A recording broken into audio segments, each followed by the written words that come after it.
si Nina na kay Miguel. At yun ang dahilan kung bakit tinuro ako ni Atoy bilang mastermind sa tangkang pagpatay kay Judge. Nangako ako sa kanya na liligtas natin ang karelasyon niyang si Nina. Sisili na kita, attorney, sa pangako mo. Alam niyo kung nasan si Nina? Hindi, pero alam ko kung saan nakatira si Balat. Huwag niyo na sana damay mga anak namin. Hindi namin kayo sasaktan. Gusto ko lang mabawi si Nina kay Balat. Gumising ka! Tony, dumating na si Balat. Asan ang pamilya ko? Nagligtas sila. Magpalitan tayo! Yuko! Balat! Tinakot ako ni Atty. Aguirre. Napapalibutan ako ng mga tanga! Nakunan si Nina. Kasalanan to ni Atty. Aguirre. Papatayin ko siya.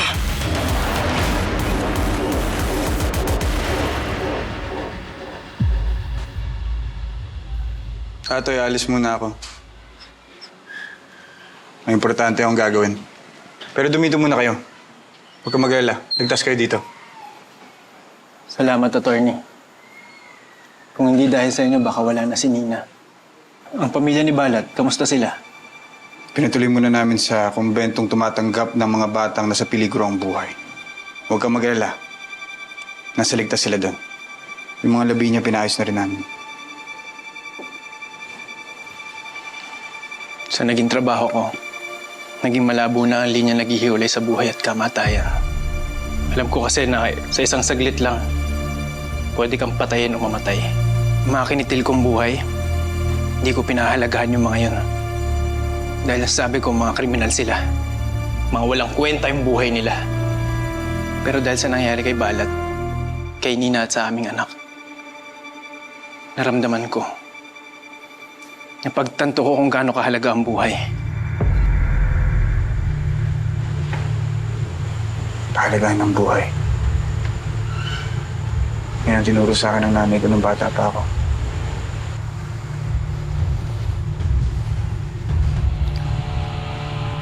Yung nangyari sa nanay mo, matagal kong tinaguhin sa konsensya ko. Hanggang ngayon, sinisisi ko ang sarili ko kung bakit ako pumayag. Kung bakit wala akong ginawa. Naging kabayaran ko, maging isang tirador. Pero mga kriminal lang ang pinapatay ko. Dahil lang sabi ko gumagawa ako ng kabutihan para sa mundo. Para wala nang tasing pa ang maging biktima nila.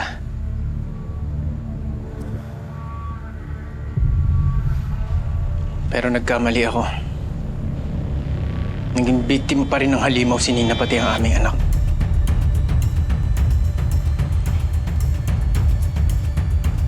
Gusto na namin magbagong buhay ni Nina.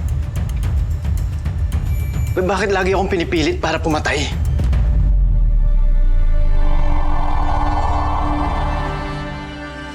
Si Balmores, si Miguel, gusto ko silang patayin.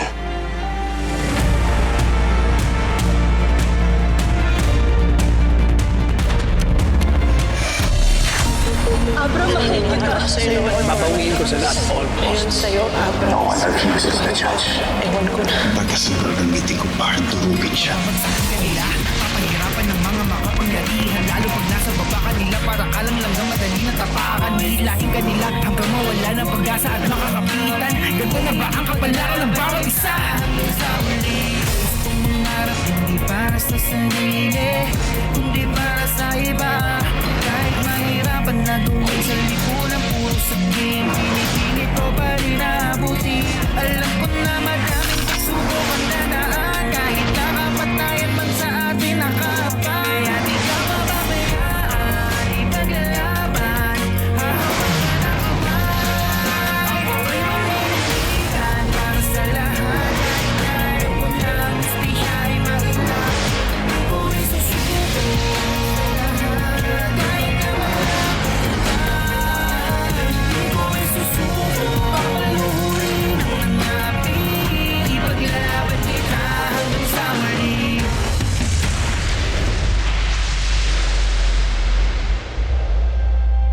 Ate Mel, ano sinusulat mo?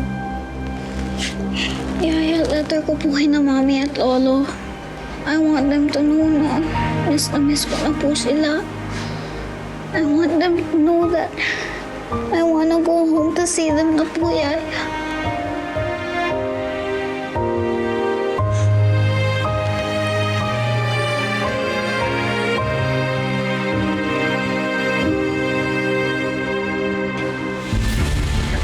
Nagawa mo, Atoy. Hindi kita huhusgahan. Sa pagitan mo yan at ng Diyos.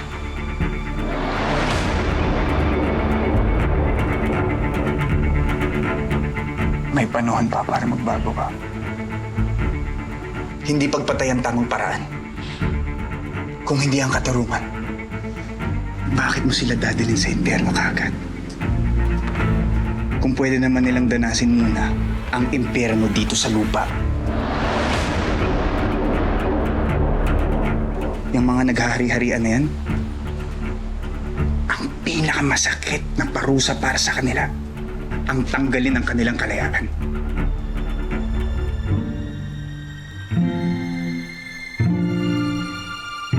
Samahan mo kami, Atoy. Tulungan mo akong bigyan ng katurungan ng aking nanay.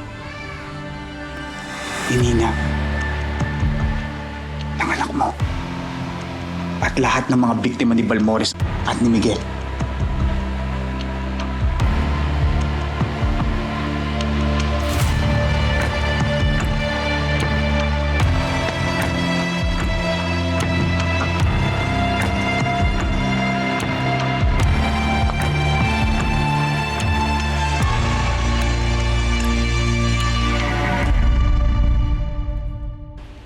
Mercy.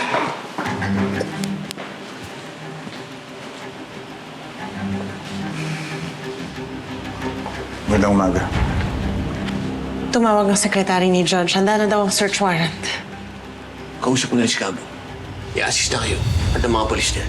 Mas mabuti maging legal lahat ng gagawin natin laban kina Atty. Aguirre. Para wala silang maibito pabalik sa atin.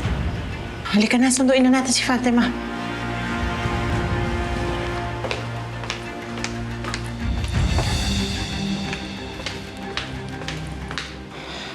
I miss you so much na po, Mami. Sana dumating ka na po. Sana. Sunduin mo na po ako dito. Fatima, uminom ka muna ng vitamins mo, ha? Alam mo, payat-payat muna. Hindi ka kasi nagkakakain. Oh, inumin mo to.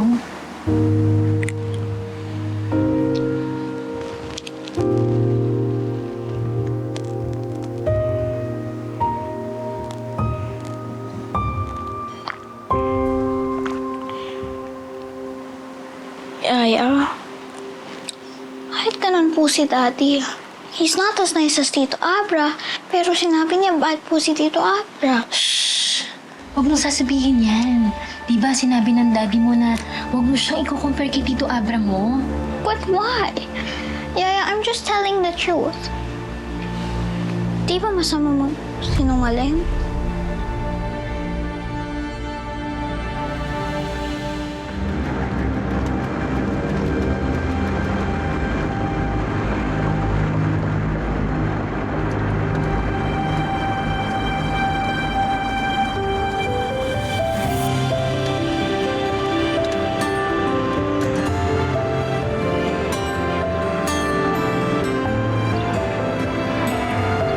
Gusto ko na makita si Fatima.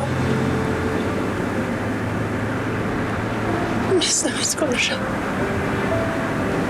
Just to manage your expectations, Mercy. Malaki ang possibility na hindi natin madapitnan si Fatima. Abogado si Atty. Aguirre. Kaya alam niya na makakapag-produce tayo ng search warrant. So bakit pa natin ito ginagawa? Bakit pa tayo nagpapakapagod para sa wala? Mercy, magkakampi tayo. Gusto ko rin baulit si Fatima. Kailangan natin maging objective sa pag-iisip. Kailangan may pagsimulan tayo sa paghahanap kay Fatima. Kahit alisin man nila dun si Fatima, hindi tayo titigil sa paghahanap. Kahit hulugugin pa natin lahat ng mga property ng mga Aguirre. Sa loob o sa labas man ng Rosario.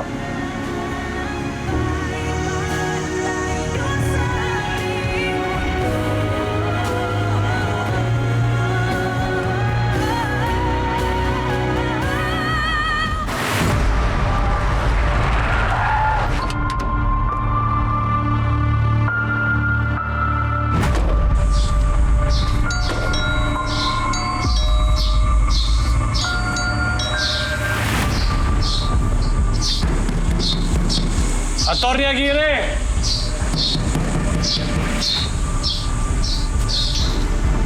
Pero ano? May search warrant kami. Kapasukin niyo kami.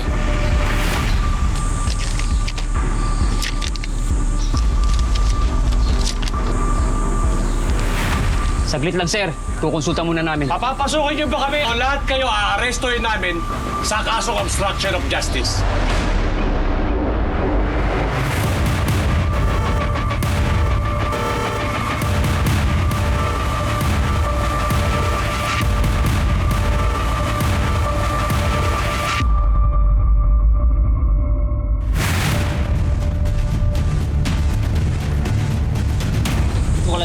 Sir, bakit dito ako pwede? Kasama nila ako. Eh, sir, bakit security nila ako ah? Ano? Sir, pulis ako. Huwag kang makinig. Pulis? Oo nga. Sabi ko nga. Ano naman, no? Ilabas niyo na ang anak ko, parang kawa niyo na. Anong ibig sabihin nito? Wala dito si Fatima. What makes you think na itatago namin siya dito? Huwag na kayo magpaang-maangan. Kaya napupuno ng kasamaan ng anak nyo dahil kinukonsente nyo. Dahan-dahan ka sa pananalita mo, Mercy, na sa pamamahay ko kayo.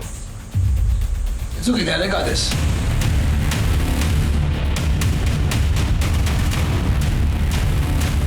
Kapal din ang mukha mo, no, Mercy? Matapos mo akong palayasin at ipagbawal dyan sa bahay mo, nandito ka ngayon sa pamamahay ko, nagpupumilit pumasok. Mas makapal ang mukha mo pagkatapos mong pabaril si Dad. Tangay ng anak ko.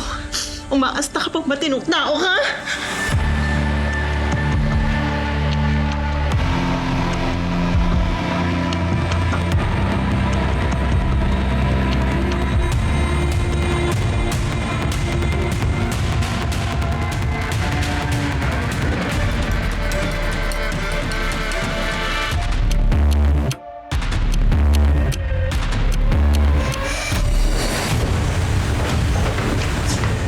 Sir, negative. Nalibot na namin yung buong bahay. Wala yung subject.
Mabuti pa, Fatima.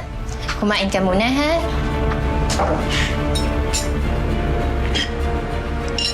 Big Mom, pwede mo?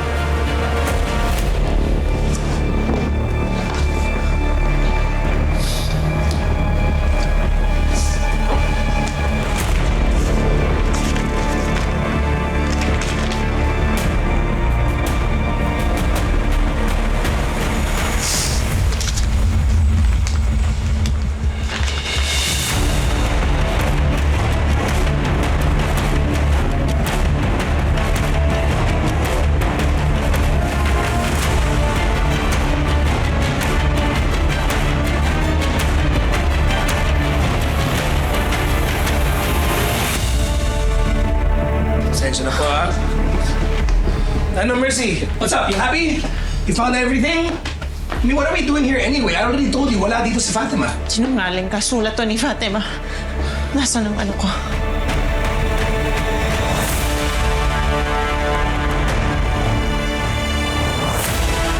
Nasaan ang anak ko? For God's sake, Mercy, pwede ba kanina ka pa? Anak ko! Pareho natin anak si Fatima, Mercy. And as for that letter, matagal nang ginawa ni Fatima yung sulat na yan. Kinuha ko yun dun sa mansion nung araw na sinipa mo ako. And last I checked, that's not a crime. Sinungaling ka. Baka sinungaling mo talaga. Kinidnap mo ang anak ko. Huwag mong pagbibintangan ng anak ko. Magsama kayong dalawa, pareho kayong mga sinungaling. Kung tapos na kayo, baka kaalis na kayo.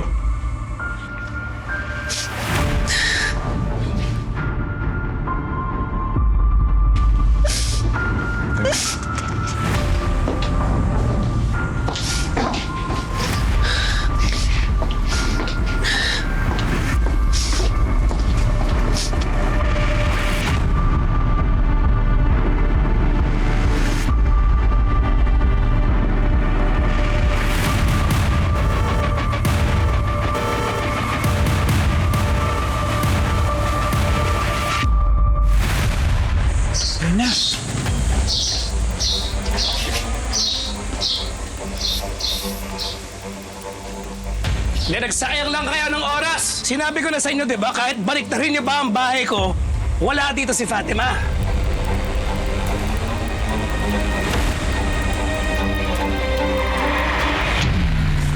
Sabihin mo ba yung totoo? Okay lang, basahin mo ba?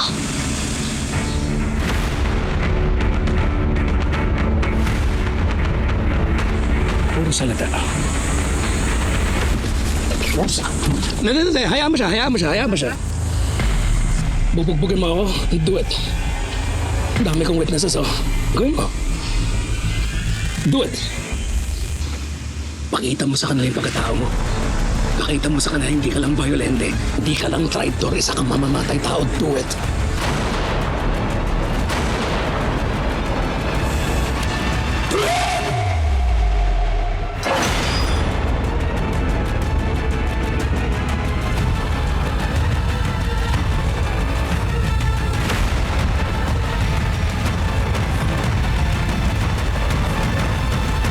Ako'y maninitigan para sa lahat. Kahit na alam ko na hustisya ay mailap. Hindi mo pipigilan, di titigilan. Huwag mo na akong ipagtabuyan, please.